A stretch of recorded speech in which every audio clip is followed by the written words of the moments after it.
you talk about these people talk about carbon neutral all the time, carbon neutral. And I know you've talked about buildings being carbon negative, which is quite a crazy concept, but your research is really popular these days because people want to hear these ideas. I would guess 30 years ago it wouldn't be as popular. And I was just wondering how you're finding that people are relating to your research these days. I think with the whole environmental movement, so I think environmentalism gave us sustainability, and sustainability doesn't really come from environmentalism, it comes from industry. And I think that the challenge that environmentalists have is that, you know, if you look at the biggest advocates of sustainability, they're not people who really care about plants and trees and grass and,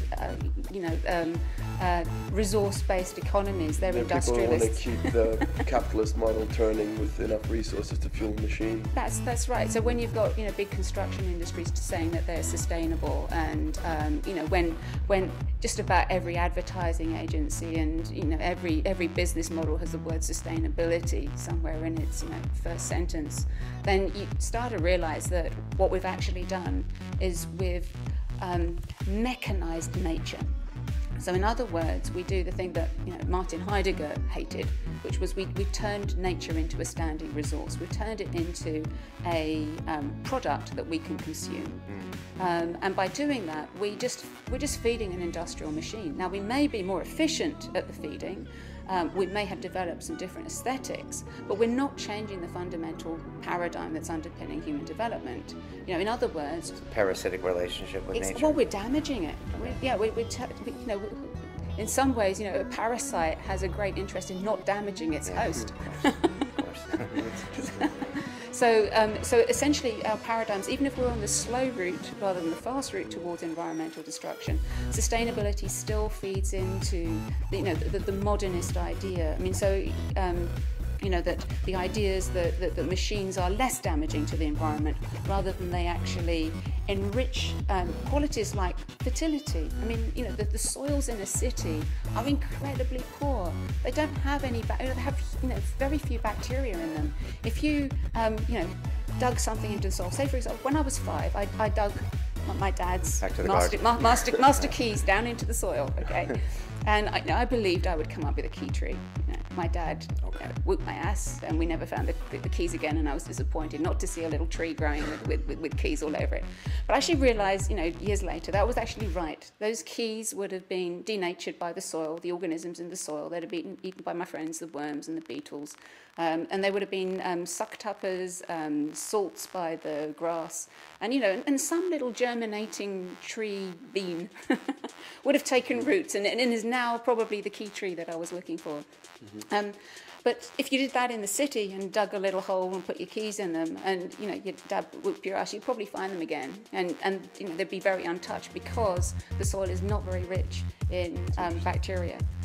So we've actually reduced the fertility of the soil that we build our buildings on, and in some ways we've got a completely different value system. We're just valuing geometry, you know, horizontal geometry, you know, not the creative power that's a resource there that can, say for example, transform our waste. You know, that can, you know, produce green plants that will enrich the oxygen and, you know, fix dirty particles that are floating around in the atmosphere. You say horizontal geometry, you mean like the rainforest is over here and this is over here? I mean that when we build a building, you know, we value it in terms of its square footage. Okay, not the whole system. No, we're not, valuing it for the amount of sunlight hitting it. You know, we're not, or for its creative potential, other than in terms of, you know, a resource that we can sell as a square of geometry that we put a bit of concrete on and kill it. You know, Rachel, I watched a movie the other day, Back to the Future 2, and I was really disappointed because we've reached I think it's set in 2015 or maybe 2013, and we've pretty much reached that era, and there's no flying cars and there's no hoverboards and a bunch of things that are depicted in there. And I got to thinking, I mean, your work, it's quite futuristic. You know, the idea of a living building that can be carbon negative, as Brian mentioned, or can repair itself, or use these paradigms that are found in nature. How realistic is the first question, and secondly, how far away are we from things like that? When will when will the day come where we'll find these structures in our cities? And do you think that day will ever come? These structures already exist. You know, for example, you know, in societies where there is a very fertile landscape, so the living trees of Cherrapunji, you know, the native people there knit. I mean, it's a practice that's handed down between generations. You know, they knit together these rope bridges from living roots that can span gullies that are 30 meters across. And when the monsoons come and there's torrential water, the trees stay standing, whereas a mechanistic bridge wouldn't.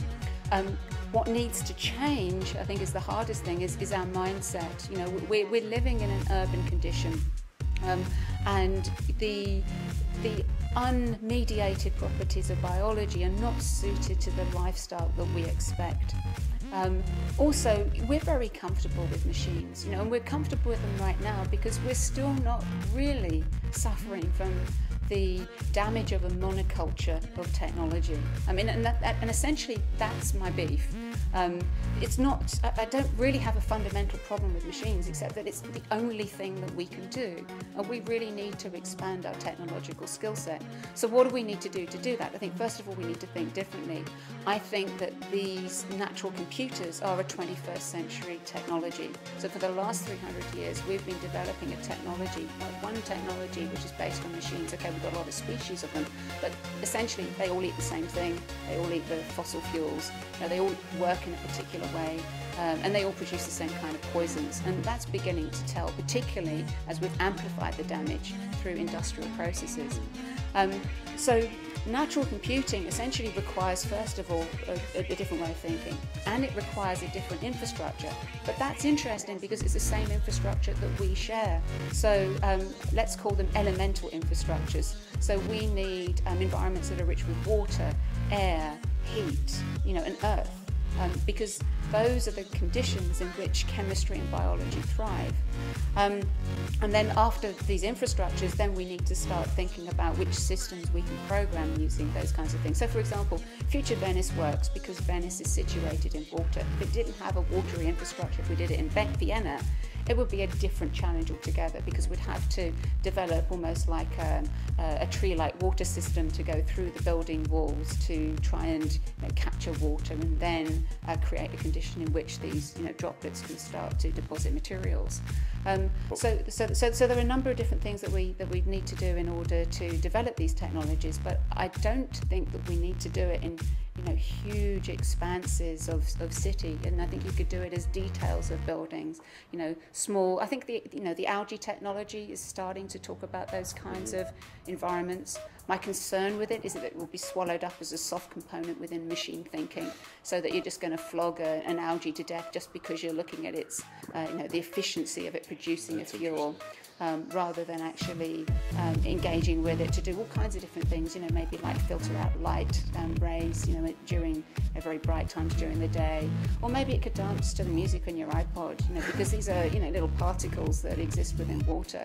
Brian, as the resident capitalist industrialist, what are your thoughts? Scientist. I'm worried about Venice, to be honest, because I think Nick has a good point. I think these are fantastic ideas, and I'm sure they have some practicality, but in 50 years or 100 years, Venice will be in worse shape. And That's also soon, huh? knowing the bureaucracy of the Italian government to allow them to touch such a sacred site. These are great ideas, but will they ever be practiced? I think that's, I mean, again, I think that is really to do with changing our mindset. I mean, so for example, the Italian government have got the Moses Gates right now.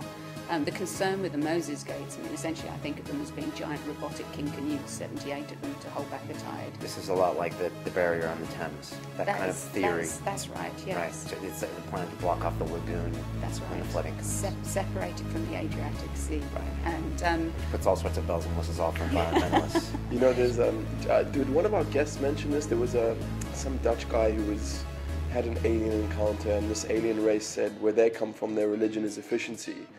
And I'm just thinking you would do very well on that planet if you're not already from that planet, because that's nature, right? Nature is the most efficient thing that we know. I think efficiency is a very odd way to judge nature. Okay. I mean, nature works has a different set of principles.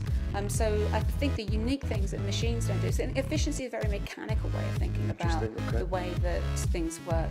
I'd say robustness, flexibility, adaptability, the qualities that we really can't measure very well.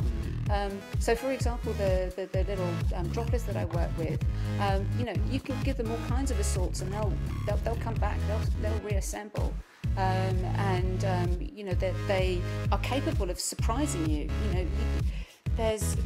When these ecological technologies, when these natural computers reach tipping points, and we don't understand the process, because essentially what we've got is a system that works in parallel, but it's coupled to its delivery system. So unlike say for example, a computer, which needs a translator for whatever computation is going on to then turn it into a material thing, in a natural computer, the information and the output are coupled.